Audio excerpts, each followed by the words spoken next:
Salam alaikum, chers frères et sœurs, bonjour à toutes et à tous. La France est en émoi après la décapitation d'un professeur d'histoire qui, dans un climat déjà extrêmement tendu, a jugé utile de toucher une fois de plus les musulmans dans ce qu'ils ont de plus cher, au nom de la sacro-sainte liberté d'expression, une des idoles de la République. J'aimerais poser une seule question. À qui profite le crime? Aux musulmans? Certainement pas. Ne tombons pas dans le piège qui nous est tendu et gardons en tête le climat actuel et la succession des événements. Le 14 octobre, Emmanuel Macron annonce un couvre-feu en France qui suscite un tollé national et ravive les inquiétudes des commerçants qui sentent qu'ils sont acculés économiquement et risquent de tout perdre. 2 jours plus tard, on annonce le meurtre du professeur qui, la semaine précédente, avait montré un homme nu à ses élèves en prétendant qu'il s'agissait de notre prophète sallallahu alayhi wa sallam. De quoi court-circuiter le choc induit 2 jours plus tôt par l'annonce du couvre-feu et susciter une réaction émotionnelle forte en tentant de jouer sur un semblant d'union nationale pour combattre ensemble cette menace, cet obscurantisme, sans aucune distinction de groupe ou de tendance. Des mosquées, des centres culturels et des associations de bienfaisance sont perquisitionnés, leurs occupants malmenés et les installations dégradées. Ce climat anxiogène et profondément malsain n'est pas sans rappeler les jours les plus sombres de l'histoire. En politique, vous le savez, rien n'arrive par hasard. Et depuis des années maintenant, l'islam en France fait office d'épouvantail, servant d'une part à instaurer un climat de peur permettant à l'État d'avoir recours à des mesures sécuritaires et liberticides, et d'autre part susciter la haine des non-musulmans envers cette religion, parce que oui, les communautés sont instrumentalisées en vue d'un clash interconfessionnel. Voici une petite piqûre de rappel, afin que vous gardiez en mémoire le sinistre agenda qui nous attend. Vous allez le payer très cher, les Européens. Mais à un point, vous n'avez même pas notion de quoi on parle. Il n'y aura pas d'holocauste pour vous avec des trains qui vous emmèneront au four crématoire. Ce sera sur place, l'égorgement. C'est marqué aussi dans les livres. Et vous n'aurez pas à fuir. Parce que tout le mal que vous avez fait à Israël, vous le paierez au centuple. En ben David Ba'ad, Shitipol Edom, Amezal Zelim be Israël. Ce que je vous ai dit tout à l'heure, c'est marqué dans Sanhedrin. Le Mashiach viendra que quand Edom, l'Europe, la chrétienté sera totalement tombée. Donc je vous pose la question, c'est une bonne nouvelle que l'islam envahisse l'Europe? C'est une excellente nouvelle, ça annonce l'envie de Mashiach. Excellente nouvelle. Quand l'Italie disparaîtra, quand Edom, c'est pour ça que le QG de la chrétienté qui vient de Esav se trouve là-bas, quand cet endroit-là disparaîtra, et c'est ce que veut faire l'islam, il s'occupe. L'islam, c'est le balai d'Israël, sachez-le. C'est-à-dire que au lieu qu'on fasse tout le travail, et on voit Ishmaël pour régler le problème. Quand il va débarrasser tout ça et que le va revenir chez nous, alors c'est Melech HaMashiach.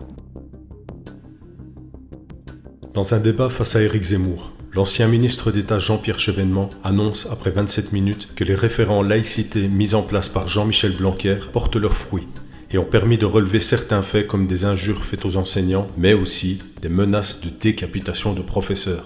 Cette émission est enregistrée le 15 octobre 2020 et par le plus malheureux des hasards, le lendemain, un pauvre enseignant meurt justement décapité pour avoir osé défendre les valeurs de la République. Sérieusement. Quelles sont les chances, statistiquement, pour qu'un professeur meure décapité au lendemain d'un débat télévisé où un ancien ministre brandit cette même menace? Et je pense que la démarche de Jean-Michel Blanquer, qui consiste à désigner des référents laïcité, porte ses fruits. On voit qu'il y a des signalements qui permettent de combattre au quotidien un certain nombre de faits tout à fait présents, des injures, des manifestations tout à fait insupportables, comme par exemple l'invocation de la décapitation de tel ou tel professeur ou toute chose qu'on voit circuler. Non, rien n'arrive par hasard. Le 25 septembre 2020, un Pakistanais de 18 ans, lui aussi, a blessé 2 personnes avec un hachoir devant les anciens locaux de Charlie Hebdo. Vous rappelez-vous du discours de Christine Lagarde au National Press Club en 2014 concernant la magie du chiffre 7?